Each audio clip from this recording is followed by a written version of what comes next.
Hello viewers, চলে আসলাম আমার সেই 25শে বৈশাখ রবীন্দ্র জয়ন্তী উপলক্ষে যে লুকসটা করেছি তার জন্য মেকআপ করতে বসে গেছি। ঠিক আছে, তো ফার্স্টে দিয়ে দিয়েছি একদম বরফের গোলা নিয়ে ঠান্ডা ঠান্ডা ঝাপটা, বুঝতে পারছো। তারপর সেই CTML আমাদের সেই স্কিন প্রিপারেশনে চলে গেলাম।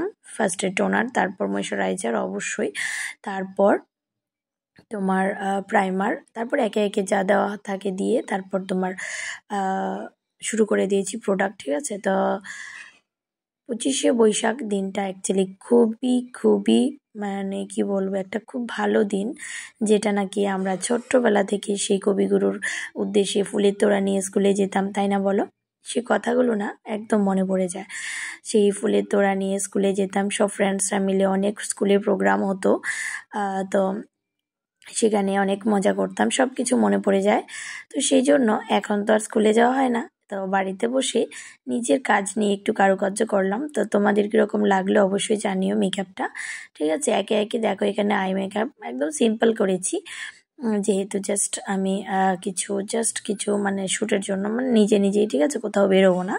তো চলো, যাই হোক, মেকআপে যা যা অ্যাড করার এগুলো তো করতেই হবে, তাই না? তো চলো, কীরকম লাগছে অবশ্যই জানিও। মেকআপের লাস্ট স্টেপ হচ্ছে হাইলাইটার, অবশ্যই সেটা অ্যাড করতে হয়, না হলে তো ভালোই লাগে না, তাই না? তো মেকআপের সব থেকে স্পেশাল পার্টই বলতে পারো। তো চলো, এখানে সেটিং স্প্রে অ্যাড করে আমার মেকআপ ডান। আর এখানে ইয়াররিংস পরে নিয়েছি।